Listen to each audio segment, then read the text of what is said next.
Nous sommes le matin du 29 mai 1453, en Grèce. Les troupes, massées de part et d'autre du détroit, attendent l'ordre. Déjà, depuis 2 jours, les canons ont débuté un bombardement intensif des murailles, qui se brisent un peu plus à chaque tir. Les fossés, entourant la cité, en partie comblés la veille, ne seront pas un obstacle aux assiégeants, qui se préparent alors.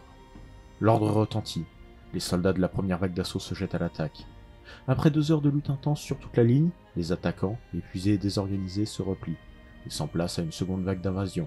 Mieux formés et disciplinés, quelques 300 troupes réussissent à prendre pied dans la ville, mais en sont repoussés par les défenseurs désespérés de ne pas voir leur cité prise. Malgré tout, après plusieurs heures de combat, les assiégés sont épuisés. La 3e vague d'assaut est lancée, les troupes d'élite avancent et réussissent à se positionner partout sur les murailles. Plusieurs brèches sont faites, et rapidement, la résistance se brise.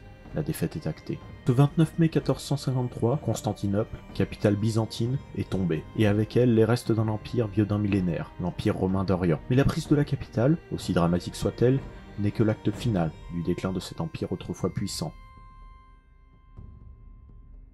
Amorcée plusieurs siècles auparavant, la mort progressive de l'Empire romain d'Orient a de nombreuses causes, que ce soit les conflits politiques au sein de la famille régnante, qui ont affaibli les empereurs, ou bien encore les guerres extérieures contre les tribus nomades venues des steppes, et de manière plus générale, la lutte contre le monde musulman.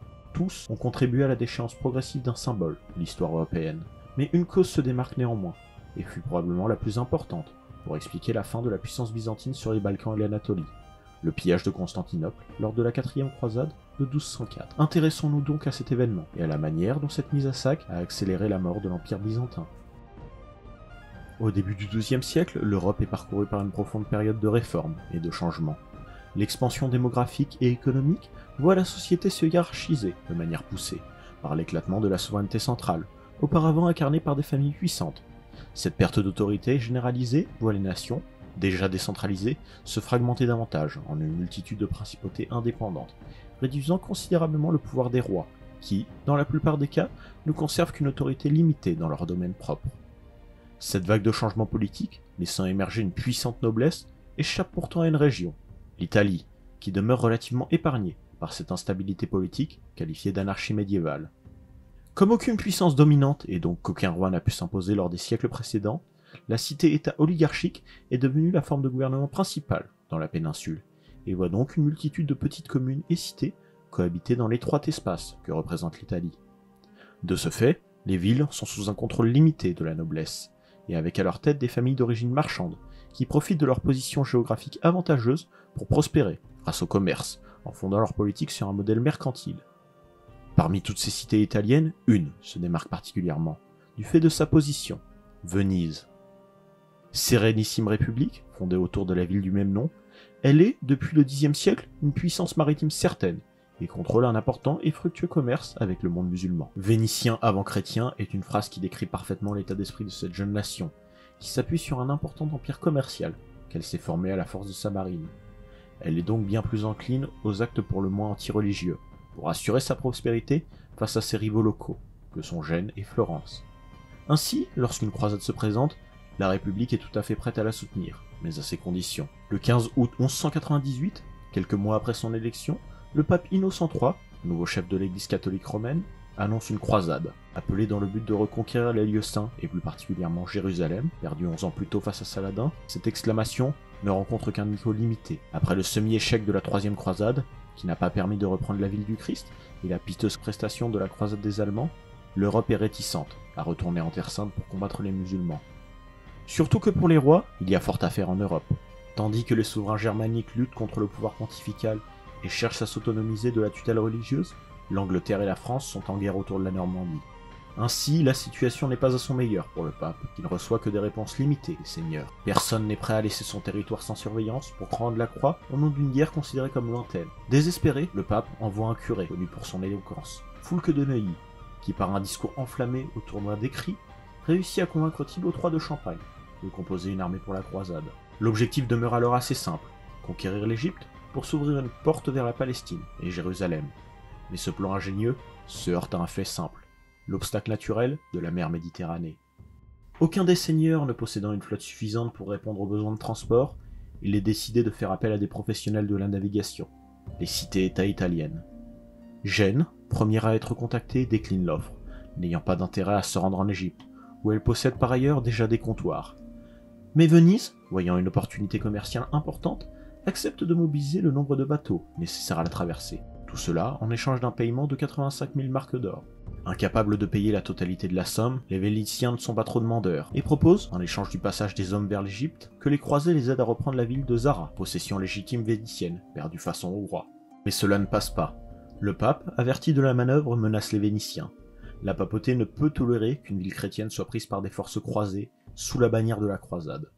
Mais Venise ne prend pas en compte l'avertissement et met le cap sur la Hongrie. Alors que les forces croisées arrivent proches de la ville et débutent le siège, plusieurs nobles, opposés à cette attaque contre des frères catholiques, et cela en se présentant comme soldats du Christ, décident de quitter l'armée et rentrent avec leurs troupes dans leur territoire.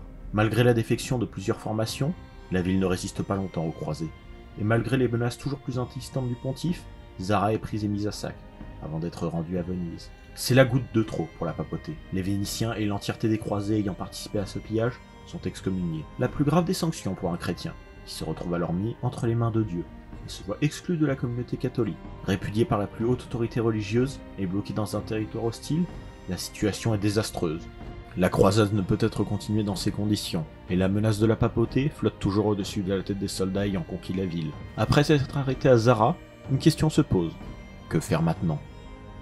La réponse vient sous une forme inattendue. Alexis IV Ange, prétendant au trône byzantin.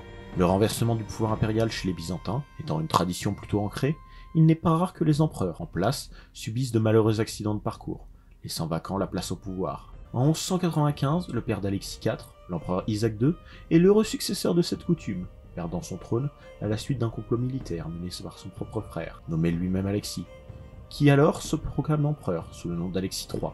Emprisonné, le fils et son père sont loin d'être sans soutien.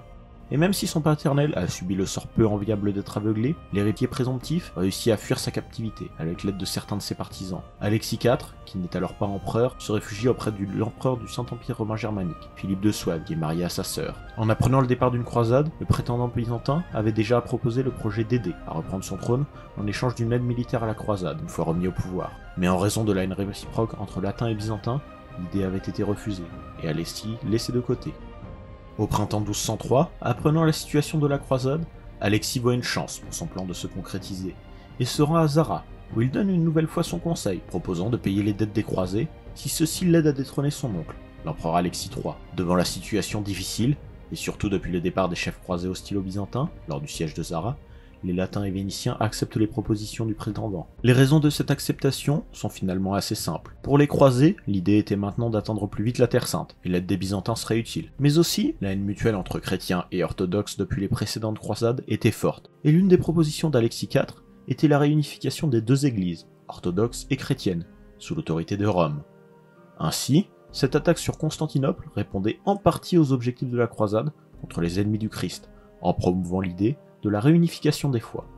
Dans le cas de Venise, la vision de cette campagne militaire était beaucoup plus pragmatique. L'intérêt de la République marchande s'était depuis longtemps porté sur Constantinople, mais aussi à l'important marché qu'il pourrait ouvrir, notamment sur la mer Noire. L'idée de voir monter un empereur favorable à leurs intérêts sur le trône était acceptable, du moment qu'il donnait des droits commerciaux importants aux marchands vénitiens. Satisfaits par cet accord, les trois parties quittent donc la ville, nouvellement libérée, et se dirigent vers Constantinople. La croisade était tournée de son objectif égyptien vers l'Empire byzantin. Arrivés devant la cité, les croisés sont accueillis par une situation loin d'être favorable. Eux qui s'attendaient à être accueillis en libérateurs et à recevoir un important soutien de la population grecque, qu'ils considéraient comme soumise à un souverain illégitime, sont reçus par des portes fermées. Ainsi, le 11 juillet 1203, les Latins sont obligés de commencer le siège de Constantinople. Se préparant en urgence, les croisés savent qu'ils n'ont pas beaucoup de temps pour agir. Leur supériorité navale n'étant garantie que par l'absence de la flotte byzantine, occupée contre les musulmans en mer Noire. C'est le 17 du même mois que les hostilités sont sérieusement lancées par un assaut rapide et violent des Vénitiens, qui s'emparent de la Corne d'Or et d'une partie des murailles, en passant par la mer. Malgré la résistance acharnée de la garde royale Varegue contre les croisés, Alexis III perd petit à petit le soutien de la population, qui voit leur ville être détruite par les incendies des combats. L'empereur, isolé et sentant la haine de son peuple monter, s'enfuit de la cité pendant la nuit, emportant ce qu'il reste du trésor byzantin avec lui. Malgré la résistance acharnée des dernières troupes, les Byzantins ne peuvent rien faire contre les Latins, qui occupent petit à petit la cité. Les croisés sont victorieux, après avoir maté les dernières poches de résistance. Isaac II, l'ancien empereur, est libéré des geôles, et remis sur le trône. Alexis devient alors Alexis IV, et prend le rôle de co-empereur aux côtés de son père. Est venue l'heure pour le nouveau souverain de répondre des promesses qu'il a faites, et ses engagements envers les croisés sont bien lourds à porter. Pour le nouvel empereur, la volonté des Latins est trop importante. Le trésor est vide depuis la fuite d'Alexis III, et les troupes promises ont pour la plupart choisi de quitter la ville, par d'autres territoires encore sous le contrôle des Byzantins. Alexis IV cherche à gagner du temps en renégociant les clauses de son marché avec les Latins, mais cela est rendu difficile, car rapidement, la cohabitation se tend entre les deux parties.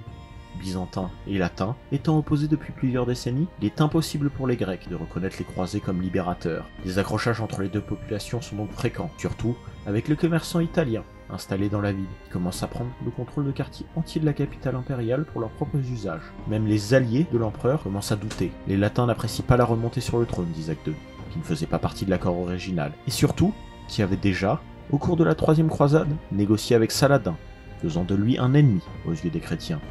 De l'un comme de l'autre côté, l'hostilité devait-elle exploser.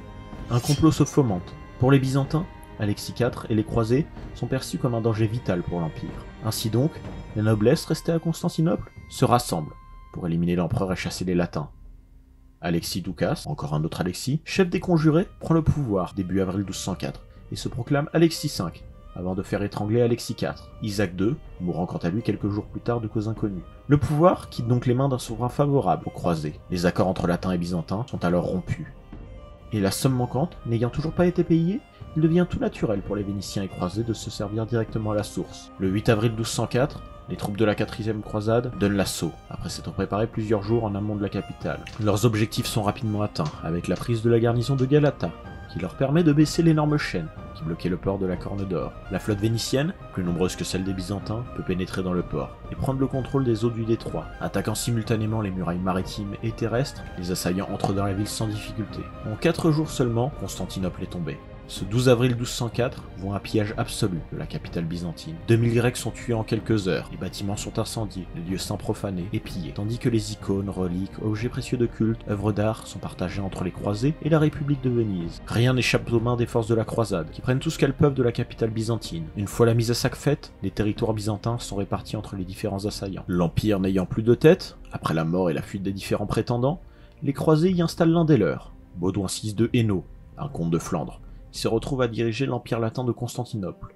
Les Vénitiens, quant à eux, récupèrent la plus grande part du gâteau, en s'appropriant une grande partie des îles de la mer Égée, en utilisant leur puissante flotte.